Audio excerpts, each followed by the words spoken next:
Hey Internet, I'm simonsquibb, your host at the Good Luck Club podcast. Our mission is to help anybody out there that's thinking of starting a business do just that.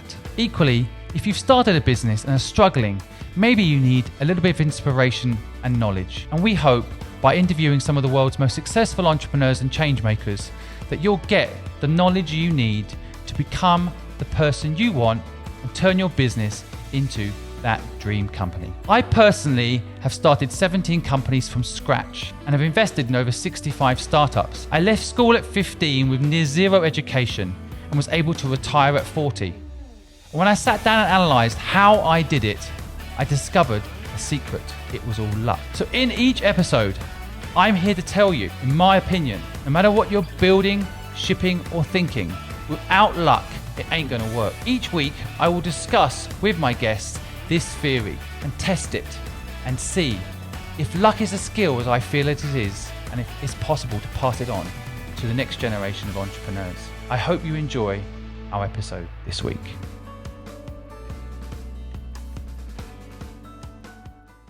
Welcome to episode 19. Thanks for joining us, lucky people. Today's guest is Carolyn Cowan. Carolyn is a lifetime entrepreneur. She's a trained psychosexual and relationship therapist and a yoga teacher trainer, among other things. Before becoming a therapist, Carolyn was a fashion designer and photographer and earned acclaim as a makeup artist in the pop music video industry. Carolyn, welcome. Thank you so much for joining me this morning. Thank you for inviting me. It's wonderful to have you here. So I always like to start the podcast off by asking this one simple question of, what is success for you? Okay, I like the question. And I think that I don't have a single word answer or a single sentence. I think obviously for me as a single parent, I'm divorced with two older children now, but they're still living at home. I think it's financial independence. So that makes my life much simpler. I think that success for me as a person with my history is to be able to hold myself emotionally, to be able to manage myself emotionally, to have a personal daily practice. And I think above all, that I only do things that I really love in terms of work. So I think I'm 60, so I'm really happy that I can have a big garden and I can grow vegetables and I can keep bees, that kind of thing where I feel I'm contributing, I'm participating, I'm embedded in nature, I'm not lost in the internet, which is currently really what's happening with COVID virus, is we're lost in the internet. So success is made up of lots of different things, actually. I think part of it is independence, financial independence, but I think a lot of it is my own relationship to myself and to nature, for me. In a business frame, do you give yourself a target in business, or how do you measure whether your business is successful or not? Oh, that's a really interesting question. I mean, I've been self-employed. I had one job many years ago when I was 19. I briefly worked. I worked for 2 weeks in Habitat Cafe in the King's Road. That was an absolute nightmare. And I worked for a couple of months for a clothes designer in the King's Road called Anthony Price. And that's the only time I've had a paid job. The rest of the time I've been self-employed. So my entire life has been self-employed. And when I was younger, I worked in the film industry, and that was extremely random. And I would spend the money before I earned it, that kind of thing. Get a big job and then go crazy and spend the money. And I've had real issues with money in my life. So I think that now, having over the last 9 years retrained, really refocused what I do, I'm much more aware of how I am doing well based on setting myself targets. So in the pre-discussions with you, I mentioned the 1,000 true fans. So I do use this model, which initially asks you, what do you need? How much money do you actually need? So I find that really interesting. If I ask myself how much money do I need, I can look at what I need. And at the moment, I think I've arrived at a point where I don't really need that much more than I have. So it makes it more relaxing because I know what I want and I know how to get what I want based on what I'm capable of doing. So it's quite an interesting balancing act. So now I can measure how I'm doing by attendance at workshops, how much am I giving away free? Am I giving away enough free to balance the more expensive stuff? So I try to have a very generous offering always on Vimeo and YouTube and free classes, that kind of stuff, which means that then also that balances out with where I actually earn money. I don't know if that answered your question, but I measure my success. I work hard, but I'm comfortable. It does answer my question, and it makes me think of another one, which basically, I always, when I was younger in business, I used to always hear these sayings, things like, the harder you work, the luckier you get, for example, which I don't believe in. Also, this concept that, if you give something for free, it's not valued. And I have an opinion on it, but I'm wondering what your opinion is on statements like that. You're giving away, you're measuring your success in business by how much you can give for free, which I love, by the way. For any listeners out there, first-time entrepreneurs or people thinking of becoming an entrepreneur, I actually think that's an amazing benchmark. But what do you think about free? Do people value it? What's the perception of free? I mean, I was going to say between you and I, but of course this isn't between you and I. But it's COVID time, so it's lockdown. I made an offer just as it all blew up, and I kind of, not like I'm intuition or I'm some magic person, but you could see it wasn't going to go well. And so before it really kicked off into lockdown, I offered 4 free classes. I didn't say I'm going to teach every Monday or I'm going to teach every day. I said I'll offer 4 free classes over Easter. I put that out on my social media, and honestly, hand on my heart, I had 1,300 people ask to join the 4 free classes. So fantastic. I upped my Zoom. I've invested money in better headphones, better speaker, making sure I invested money in the platform and gave these classes. And actually, they went really well. I had a massive mess up on the first day where my Zoom was only set to 100 and I didn't realize, even though I'd upped, blah, blah, blah. But I literally had well over 1,000 people over the days. And that was a really amazing experience. What's been fantastic is the response I've had, but also a lot of people have looked at my offer. And my offer is on my website, and I have workshops, I have trainings. And so people have then joined my mailing list, want to hear from me, and have signed up for things. So that for me I would consider that to be a successful offer. Plus, I've had amazing emails where people have, really gained from the series and passed it on. And so every morning I'm answering loads and loads of emails from people. And that's really nice. It feels like there's a community. It feels like there's connection. It feels like a valid offering, which I like. Yeah, I can relate exactly to what you're talking about. I mean, myself, I think I've always built businesses that were about making money. My idea being that you could then afford to pay people well, and that would provide people with things that they need in life. But I've been doing these podcasts for free, and people have come to me to do sponsorship and pay, and I've said no because I wanted to keep it pure and keep it without a catch, without a soft sell for something other than the pure information that I'm trying to give people out there. But there is an interesting perception that somehow if you do something for free, it doesn't have value. And what you just said there, which I think is a good insight for anybody listening, is in a way, it's also a way of you marketing yourself. In a way. And just being honest about it, there's a marketing piece there, and that's good. That's value for you, and that equals the value you're giving to other people. And I think a lot of the time people see free as bad, but I think free is actually very powerful. The whole kind of give 5, ask for 1, right? So you give people 5 things for free, and then you ask for something, 1 thing back. And I think people are more willing to do it if you do it that way.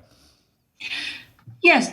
And I think it is interesting. I mean, I know that you're in yourself. You're known. You're successful. The things you've done are big. And I think also I'm aware that as a woman, and particularly as an older woman and fairly non-conforming woman, it's important to. The thing I've found has made a huge difference for me is in my absolute humanity. I don't try to be perfect. You said pure. You used the word pure, and it made me very aware of, I've always come from a place of humanity. I'm an ex-drug addict. I'm an ex-alcoholic. I'm an ex-gambler. I've been, I've lost everything in my life twice. And I mean, literally everything. And And I think that ability to recognize one's humanness, to be the age I am, I would never have plastic surgery. I am exactly what I am. And I don't find that remotely limits me or holds me back. But what it does is it gives people permission. So for me, the purity is actually in the inclusivity rather than the exclusivity. And the inclusivity is the breadth of the offer. I like inclusive as opposed to exclusive. I think in the world we're living in today, that's very powerful. How can you include people? I think sometimes pricing things out. I mean, entrepreneurs out there, a lot of my listeners are entrepreneurs or people that want to become entrepreneurs that are learning, hopefully, from our experience. But to give people the chance to be included is a very powerful thing. I guess free gives people the chance to be included. Sometimes when you charge a lot, and of course we all value our offering, you can exclude people that perhaps need help, right? For example. Yeah. Yes, you can. And I'm not only a yoga teacher, I'm also a psychotherapist at the moment. I retrained, and I'm as you mentioned, I think we talked between us, I'm a psychosexual and relationship therapist specializing in trauma addiction, blah, blah, blah, blah, blah, lots of things. And I run workshops, I run trainings, I do lectures, and I talk at free trauma events and things like that. So I give information, I run workshops to help people understand, but I don't give away my client services for free. That's something that I value my time. And that does mean that I have a pro rata scale, but it does mean that, people write to me and say, I can't afford you and it's not fair that you won't do it for free. I can't do it for free. It's not appropriate to do it for free. Wow, do people really write to you and say that? Free. That's so cheeky. People write to you and say, I want it for free. People write and say all sorts of things, my darling. I work mostly in the yoga community, which is a very particular community. And interestingly, as a normal figured older woman, I don't fit the Instagram meme, of let me stand on a rock in Bali in tight leggings and take a picture of me doing this perfect posture. And what's really interesting within that really formulaic structure of what success looks like, because success is being able to say no, to be super thin, to be super beautiful. The power is in actually, that's a tiny percentage of the population. I'm extremely human. It opens it up to so many people. So I'm saying that relative to your perspective of being an entrepreneur. I think people can, I know people who want to be super wealthy. I know people who want to be super, super rich and, hedge fund and property and all of those kind of traditional routes.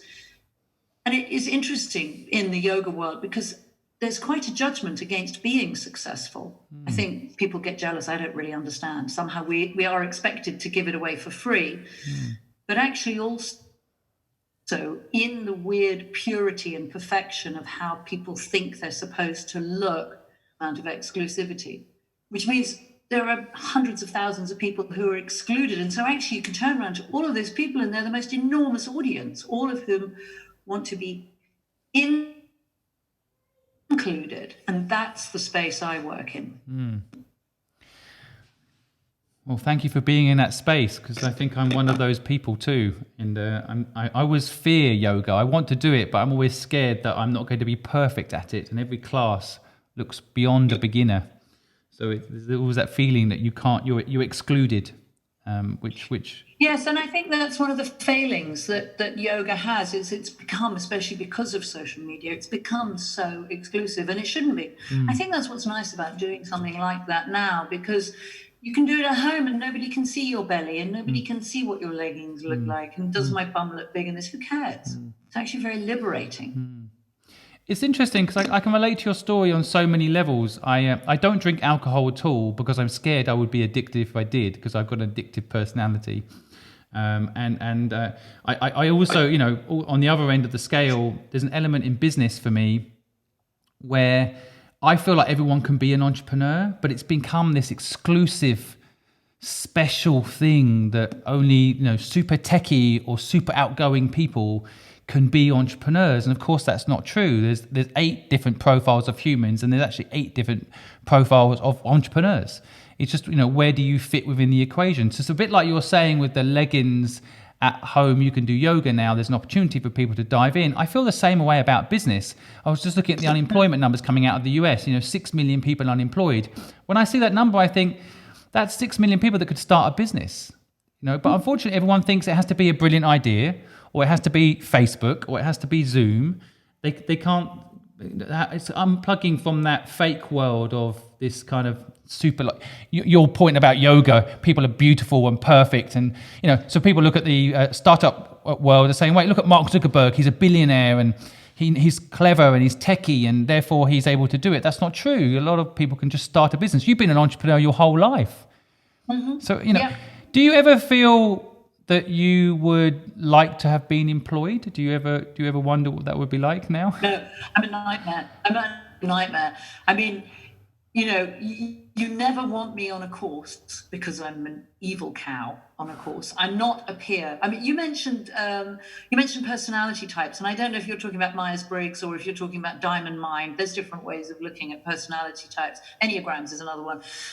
I'm not a peer. I mean, I am not a peer. I am definitely, I remember going to New Zealand many, many years ago and thinking of moving there and realizing that very quickly, if I went to New Zealand, I'd end up running it. I mean, and not that I think I'm so fabulous, but I'm just one of those people. I'm not a peer. I am not a peer. It's not in my nature to be a peer.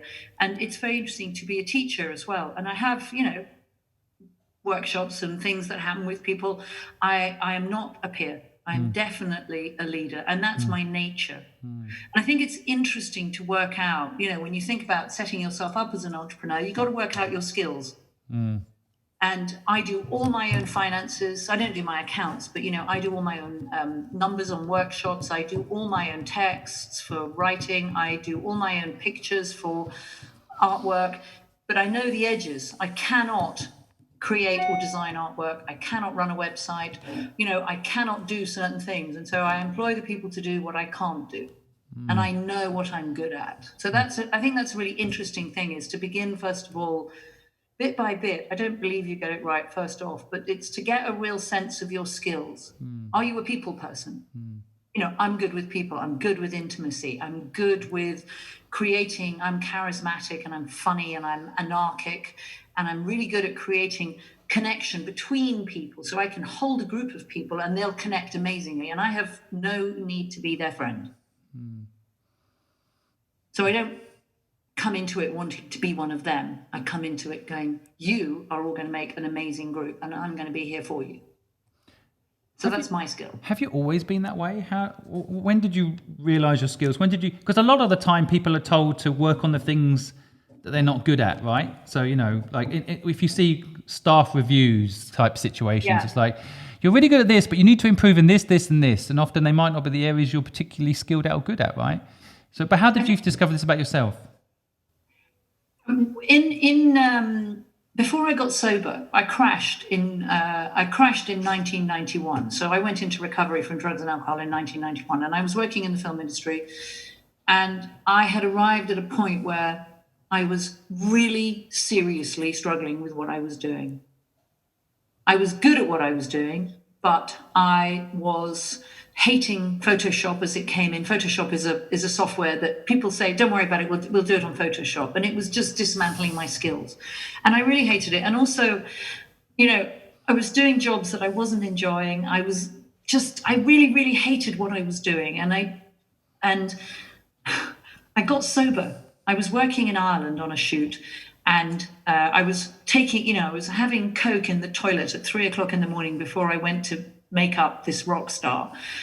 Turned up, had a double espresso, lit a cigar, and then said, okay, let's do it. Let's do your makeup. And then he said, I think you have a problem. She's like, you have no idea. Anyway, this person turned out to be David Bowie. And David Bowie took me to my first NA meeting in Dublin. And that was how I got sober. So lucky me, but actually it was really pretty... it was pretty overwhelming, not because it was him, but just because of stopping drinking and taking drugs was really hard. And at that point, because I stopped drinking and taking drugs that day, and I haven't drunk or taken drugs since, what happened to my career was that everybody who used to employ me, because I was a crazy maniac, I was working for people, Freddie Mercury, Duran Duran, I was doing all pop videos and commercials. Nobody would employ me because all of the people that were doing the naughty stuff didn't trust me anymore. And I lost everything. I literally lost everything. I bought a flat in Clapham. Margaret Thatcher was in power. The interest rate went up to 27.5%. I mean, where we are now is 0.5%. And literally overnight, I lost my relationship. I lost my flat. I had nothing. I got invited. The last job I did, one of the last jobs I did, was a job in Yemen, interestingly. I go into Yemen to do an American Express commercial, the irony of all of it. And while I was in Yemen, I got burgled and everything I owned got taken. So I was 1 month sober in Yemen. My flat was burgled. I had nothing, came back, lost everything, and ended up living in a bedsit, having to beg an ex-boyfriend to pay my rent for me. Best thing ever happened to me.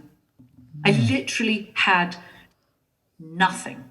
And the irony was that the person I asked to pay my rent, when I had left him when I was 20, I had left with a £5 note and a dress. And that was it. That was all I'd left him with, and I'd started again. And then here I was in 1991, so 11 years later, back at zero. And it was an amazing thing. It was an amazing thing it's just, I decided at that point, so I'm still answering your question, I decided at that point I would only do things that I wanted to do. I would only do things that I liked. I knew I was charismatic. I knew I was big as a person. And I just decided from here on in, I'm only going to do things that I want to do and that I like. And I think if you don't do that, you've got nothing. I think it's just hideous. Amazing story. I'm blown away by your story, but it resonates with me so much. And I want the listeners to understand some of the amazing things that you're saying there. I think one element that I'm going to pull out is there you are, with nothing, and in the same breath you're saying it was the most amazing thing to happen to me. That was fantastic. Yeah, but you see, I think a lot of people, I mean, even now with the coronavirus nightmare going on for a lot of people, when you're in the middle of it, I'm sure at that moment you didn't think that, but you've kind of over time appreciated the moment. Is that fair to say? No, I think that, it was interesting. It was challenging. I found getting sober really hard because I drank to forget. I wasn't one of those people that drank so that I was hilariously funny. I mean, I was funny, but I drank to forget. And so when I stopped drinking, I remembered. That wasn't funny. And getting sober it's a lot of people now in COVID time, they're really struggling with their addictive nature. I mean, everybody will tell you how much weight they're gaining and how much they're eating. Let's talk about that for a moment. But, getting sober is challenging. I found losing everything was actually quite a relief. It gave me the opportunity, because I think what also happens is that sometimes you get tied into things. You get tied into things because of the money. You've got a mortgage, you've got responsibility, you want that car, blah, blah, blah. So if you can't give up your job, you can't change what you're doing. So for me, losing everything was just like, oh. So at that time, I made this really mad decision. I thought, I want to be a photographer. I've always wanted to be a photographer. I had £500 left in an account for VAT at that point. So I took the VAT money, I went and I bought a second-hand Hasselblad, which is a particular kind of camera. So I bought a Hasselblad. I rang up Ilford, who made film at the time. It was still the time of film. It was 1991. And I said, I'm going to go to India and photograph nomads. Could you give me some film? And they said, sure.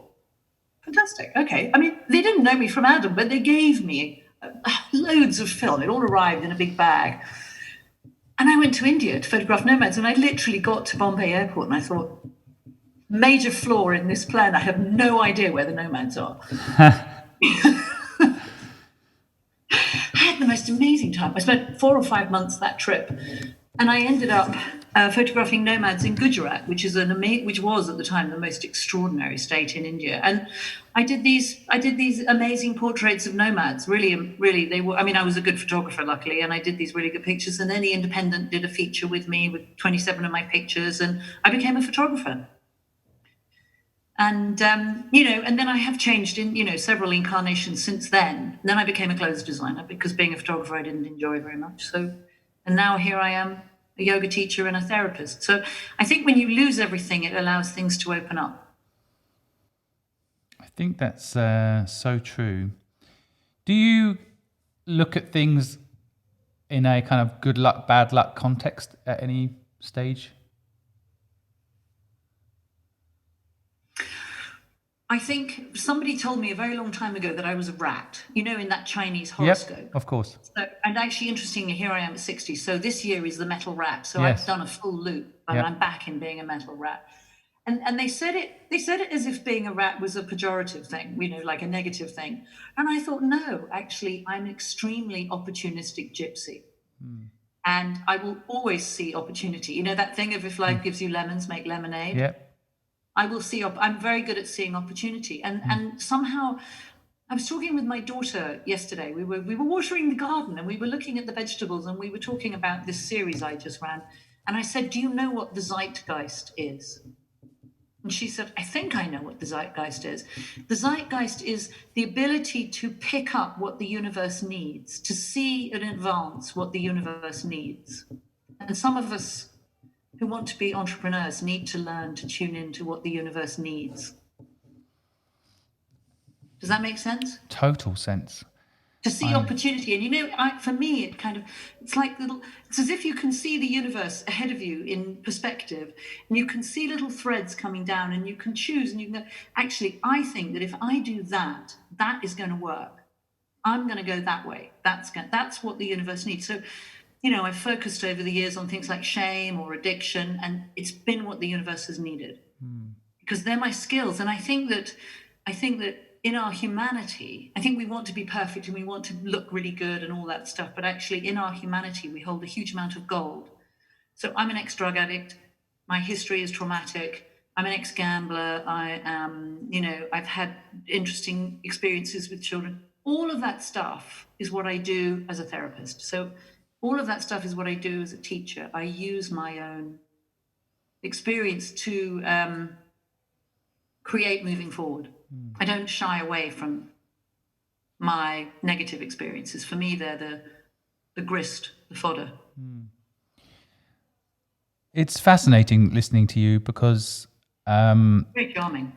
No, well, because I want people to understand out there that are thinking of becoming an entrepreneur or are entrepreneurs right now struggling, that in that struggle is the joy.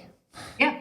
Absolutely. And listening to you and what you've been through and what you've done, the journey makes you who you are. Right. And so, when you're talking about these things, I'm just wondering if a listener out there that's thinking of becoming an entrepreneur can grasp it. I want them to grasp it. And I think they're seeing the opportunity in all the difficult things. You see what I've just seen with, if I throw out a message, there's opportunity in this coronavirus right now, it can come across as capitalistic. I know, it's really upset. Yeah, and people misunderstand, I think, what optimist, or I'm going to say proactive entrepreneurs are trying to say in that statement. No one wants this to have happened. I'm sure you didn't want to be a drug addict. I'm sure you didn't want to have those things happen to you.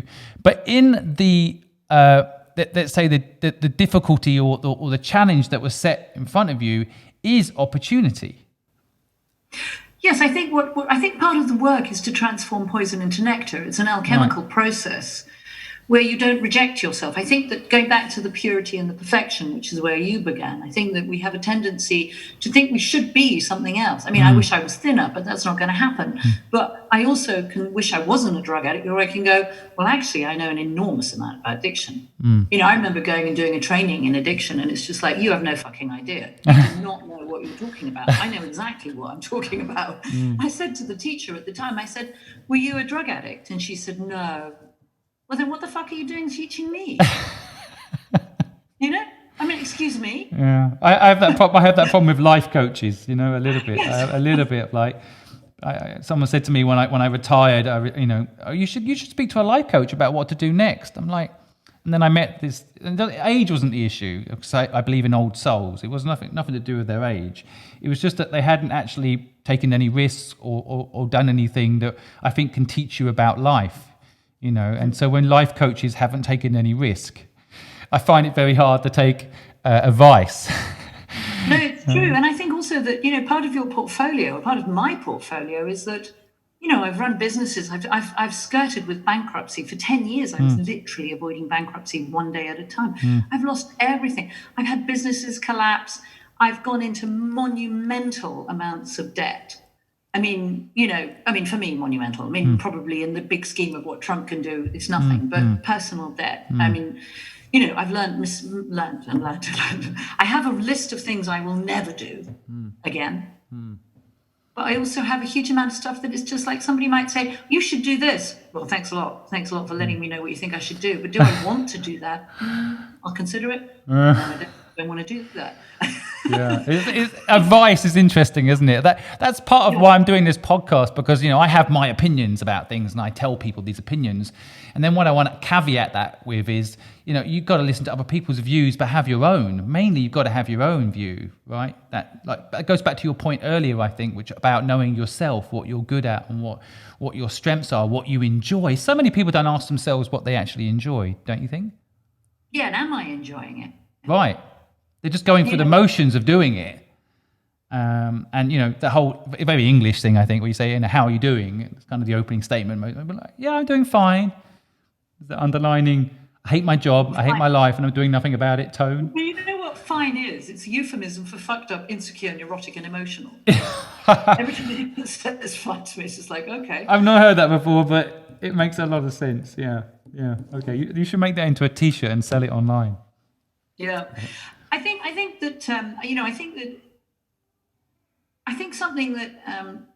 you've got to find your skills. You've got to work out what you're good at.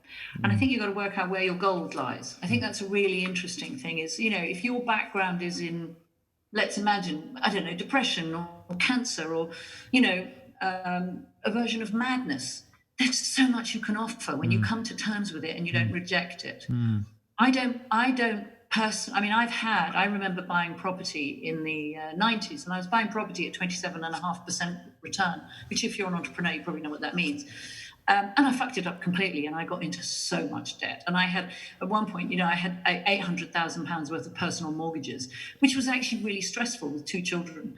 And I gradually kept selling property to pay off the debts, and then, of course, ended up not having the money to pay the capital gains. And in the end, I just thought, I can't do this. So I got rid of all of it and went bankrupt, almost bankrupt. So for me, I know that I'm shit at that.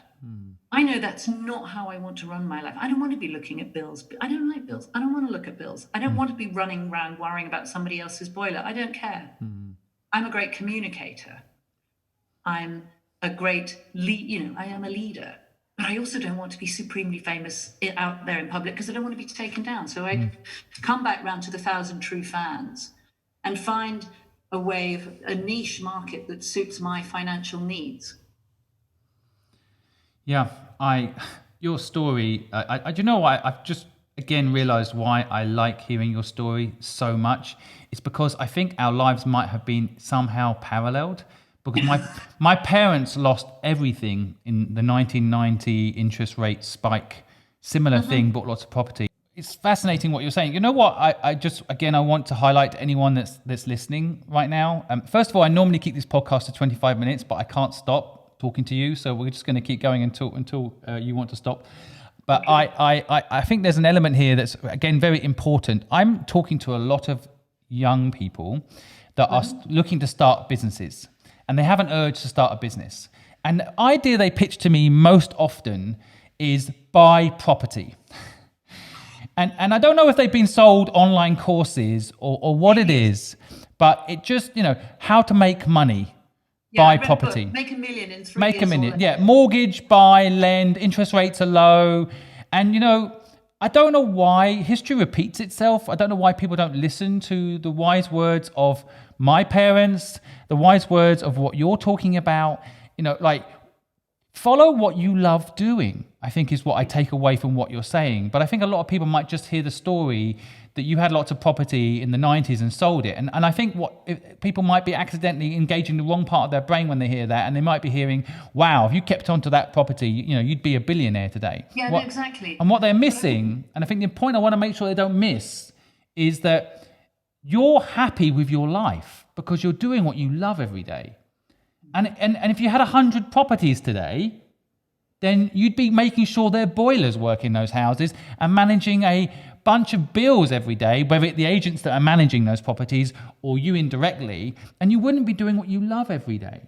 No, and you'd be going and you'd be clearing up after tenants who were absconded and left the place trashed. And, absolutely hideous, absolutely, completely hideous lifestyle. And I work a lot with people who have these property portfolios, and their risk management portfolio, their risk is terrifying. And how they're gambling. I don't gamble anymore, which is one of the reasons I have no interest in doing that, because it is a gamble and it is so stressful, and actually it is so hideous. That level of debt is really, really frightening. If you call people doing that a gambler, they'd be insulted. But it is gambling. And I guess I'm trying to make sure my listeners understand this, that, I'm not saying don't do a property business. If you love property, actually, I like property. But I think if you, be careful you don't get confused between having an interest in something and end up doing something to make money and end up hating it. I think a lot of people fall into that. It's a form of addiction that they don't realize they're falling into. But the risk is also a form of addiction. This is the other side of that. And that's fine. I mean, we're not here to talk about addiction, and it's not my job to tell anyone how to behave at all. No. But I think that one of the things that I work with a lot, particularly for myself, is that there is a universal energy, whether you believe in it or not. I believe in a universal energy. And if I wake up each morning and I say, I hate my life, I have nothing, my life is shit, why can't I be successful? The universe goes, hey, no problem, we can do that. And if you wake up in the morning and you go, I love my life and my life loves me, and I feel like I can generate and I can join in and create and generate, the universe goes, hey, we can do that, no problem, with equal peace. And I think that you have more part in what you put out than you think. I mean, I know you name it as luck. For me, I think that it is about, it's about diving deep into who you are and what you've been through, finding out what your skills are, and then finding out how to utilize them in a way that brings you pleasure.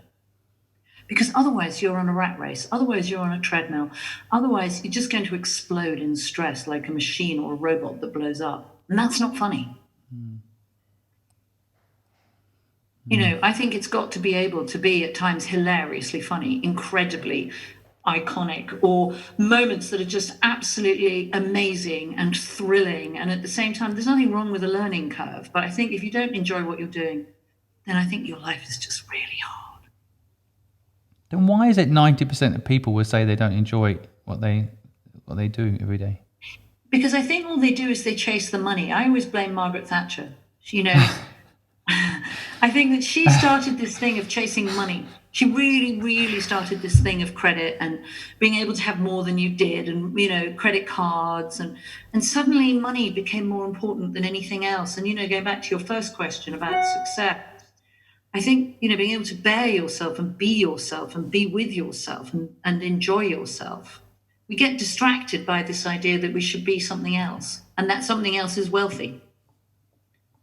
And I think wealth is a byproduct, because actually, enjoying the process, you've got to enjoy the path, you've got to enjoy the walk. It can't just be a mountain at the other end that you'll kill to get to, because that's just, or you'll be killed, because it's the stress levels that people experience are just not good.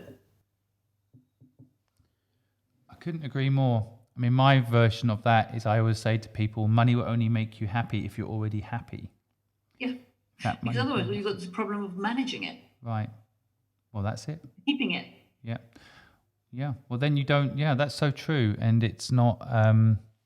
Unfortunately, I've tried to translate this message. It would be interesting to debate it with you. I tried to translate this message to young folks that don't have money, that money's not important. But when they don't have it, they've not experienced having it. You've had your highs and lows.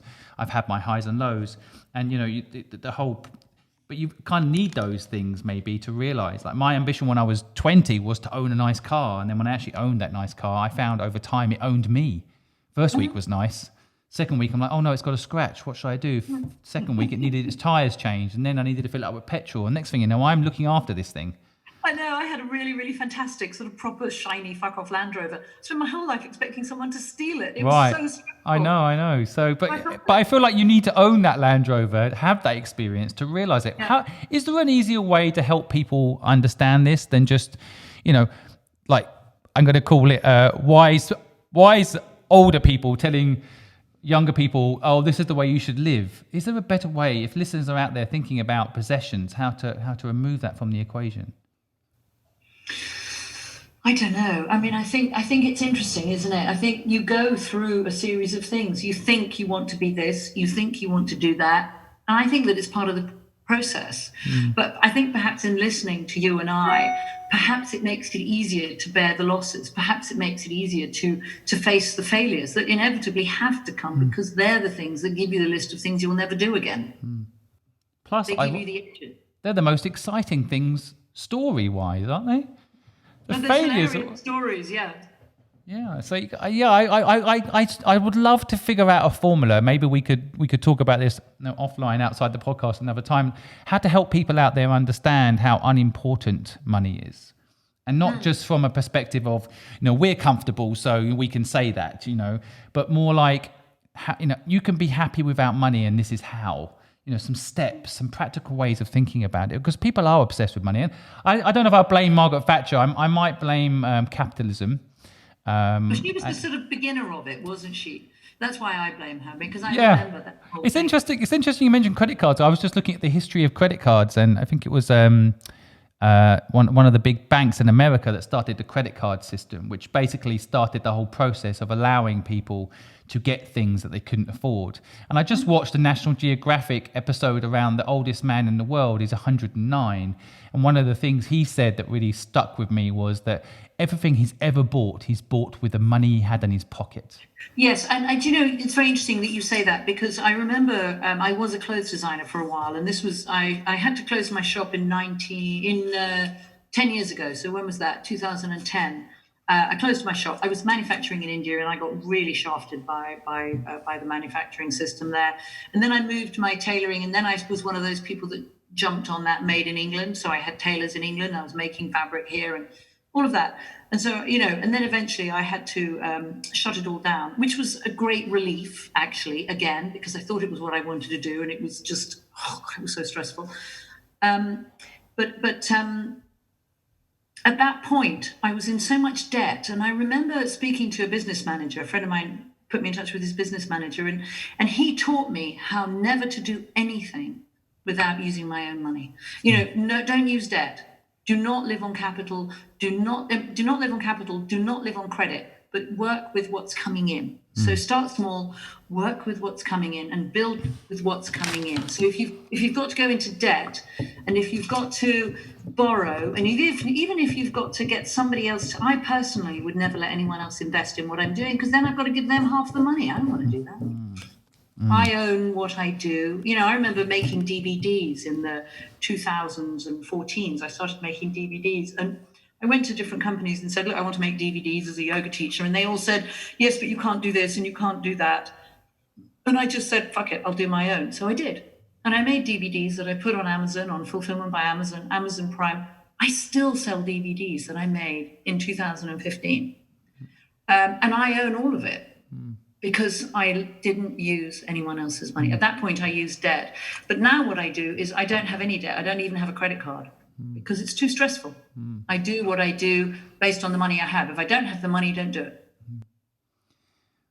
I want your knowledge downloaded into a computer so that new entrepreneurs, I'm not going to say young entrepreneurs, but new entrepreneurs can understand some of the lessons that you've said there. One of the key things I want to highlight again that you've just said there is about debt. I'm an angel investor. I've actually invested in businesses. But one of the things I always say to people before I invest is, are you sure you need money from anybody else? Because if you don't, it's much better to do it on your own. And the other thing I hear from a lot of people, I just did a video on this, like 6 ways you can start a business with no money, because most people think they need a load of money to start a business. They absolutely don't. So just making people understand, work with what's coming in. Start small, enjoy the process, don't try to rush it. And I think that you'll have a happier business if you're more in control of it. And so, your experience there and your point there is something I absolutely love and want to highlight. Now, I do think that, I don't want to take up too much of your time. And I'd like to end with this one question. Actually, I've never wanted to ask this question more of you than anyone else. I've asked this question every time at the end of my podcast, but for some reason, this question really, really sticks with me as the right question for you, which is, if you went back to your younger self, and I kind of want to pick like the 21-year-old that had that moment, and you give any advice as to where you are now, if you went back to that 21-year-old, what advice would you be giving? I love that question. It is interesting because I look back on all the things that I did and what happened and how difficult I was and how traumatized I was and how angry and how incredibly unmanageable I was as a person. If I went back, I could probably diagnose myself with borderline personality disorder. I was a drug addict. I was a maniac. I was very funny. I was very lucky. I was in the right moments, in the right times. I don't think now I'd change a thing. I'm just really glad of every mad moment that I went through because I'm still having the most extraordinary life. So I think if I went back, I don't think I'd change anything. I think I would just trust the process more.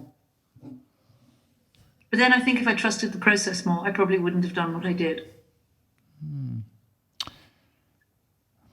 It's a very interesting end to a fantastic conversation. I want to thank you for your time. I would like to sum up what I've taken away from our chat today, in case people don't have a chance to listen to the whole thing. Maybe they could just take away these few things. I want to reiterate what we just talked about, which is work with what you've got coming in and perhaps enjoy the process of building something up slowly. Ask someone for film. They might just give it to you. Yes. You have to listen to the whole podcast to understand what I mean by that one. See opportunity in the universe. It sounds very mystic. I'm a very practical person. I'm actually married to a kinesiologist. So I'm always open to new ways of thinking. But see the opportunity in the universe, I think, if people really think about that, and sometimes even with coronavirus, there's something you're being told right now about what you're meant to be doing. And if you listen carefully enough, you will see it. So if you're in a job you hate, you've had a chance to stop, be with your family, and maybe you realizing it. Write that letter of resignation or that email and make a change, because listen to the universe. I really like that. Don't do drink or do drugs. We'll say that when we're older, but when you wouldn't go back to your 21-year-old and tell yourself not to do those things. So I'm not quite sure. You wouldn't. So it's interesting. So I'm not sure. Do drugs and drink. No. We're not saying that. If you're suicidal, don't do MDMA, because that's the worst. Right. If you're depressed, don't do MDMA. That's fair. I think that's fair. So we'll stick with that. Work out your skills, I think, is another great bit of advice. A lot of people don't spend enough time figuring out what they're actually good at and practicing at that and getting good at that, even better at that, as opposed to always trying to fix your flaws. I'm also not good at accounts. I've always hired good accountants, and I'm not going to go on an accounts course anytime soon. So, so I think working out your skills. Free is powerful. I'm actually going to grab a sentence out of one of the videos that you said, which I really like, which is being in touch with the power of your own story. So if people have to go listen to one of your videos to understand what I mean by that. But I think that's something you said in one of your videos that really resonates with me. And I love this whole idea of thinking about business models that are inclusive, not necessarily exclusive. Although I like an element of exclusivity in things, so it's tailored to the 1,000 people that are going to get the benefit from what you're doing. But I love the idea that you can try to make things inclusive by perhaps thinking about free in a positive way. So that's it. Thank you so much for your time. Appreciate it. I'm so grateful that you asked me. It's lovely to talk to you, because you've got this fantastic possibility energy. Oh, that's nice of you to say. This field that just anything is possible, and I love that. Oh, that's very kind of you. Yeah, I do think anything is possible, and the fact that I've managed to get you to come on my podcast show kind of proves it. You're very charming. Yeah, thank you so much. All right, nice to speak to you. Thank you. Really, thank you. Thank you for listening to the Good Luck Club podcast. We know you have thousands of podcasts you could be listening to, and you've chosen us. We, of course, feel lucky. If you want to hear more, please go to thegoodluckpod.com or go to any of our social media pages and share with us your views, your insights, and any way that we can improve what we're doing to make it a better experience for you. We wish you the best of luck.